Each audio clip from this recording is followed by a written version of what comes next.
Bonjour à tous et bienvenue à ce tutoriel qui va être consacré à MakeHuman. Donc ça va être une très brève présentation.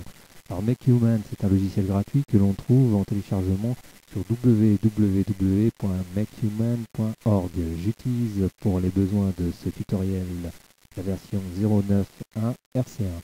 Quand on lance MakeHuman, ça s'ouvre sur ce masque qui présente ici quatre menus. Alors les menus c'est très simple, ici on a l'âge et le sexe, et bien plus on va vers le bas, plus on a des caractéristiques féminines, plus on va vers le haut, plus c'est masculin. Pour l'âge, il suffit de regarder, de faire des tests, hein. Plus on va vers la droite, et plus le personnage que l'on est en train de créer sera âgé. Body mass, ben, c'est simplement le poids ici, si je vais vers la droite, il est légèrement enrobé on va dire.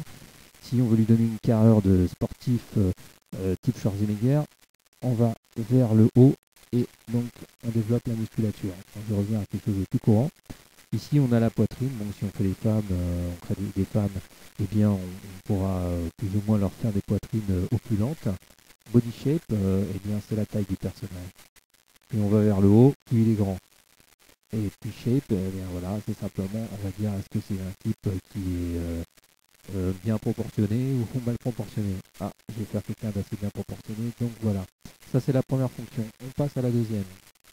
Ici, imaginons donc ça s'appelle Body Details. Imaginons que je veux faire en sorte que mon personnage ait un nez un peu différent de ce qu'il a là. Donc là, hop, je veux qu'il ait un nez moins crochu. Voilà. Vous avez vu comment j'ai fait? Donc on a un ensemble de modèles ici sur la droite. Il suffit d'appuyer sur le bouton gauche de la souris et de tirer vers la gauche ou vers la droite et on augmente ou on diminue. Voilà.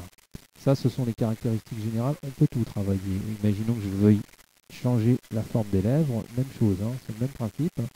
Hop, je veux qu'il ait des lèvres plus épaisses sur le bas. Tac.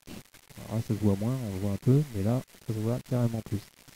Voilà, ça, ce sont les caractéristiques morphologiques, on va dire. Maintenant, on a une autre fonction qui est absolument fabuleuse, qui permet notamment de déplacer les parties du corps. Donc là, on va faire par exemple en sorte que l'une des jambes se plie. Même principe, je prends et je pousse soit vers la droite, soit vers la gauche. Et hop, voilà. Donc là, je ne vais pas montrer le reste, hein. De toute façon, on a pratiquement tout le corps qui est ici représenté par des points de force, on va dire.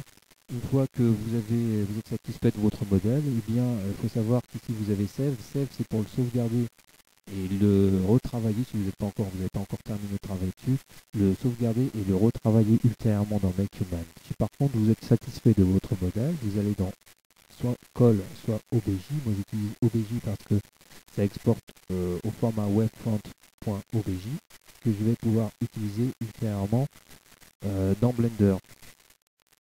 Alors je vais appeler cet exemple humain 1 tout simplement.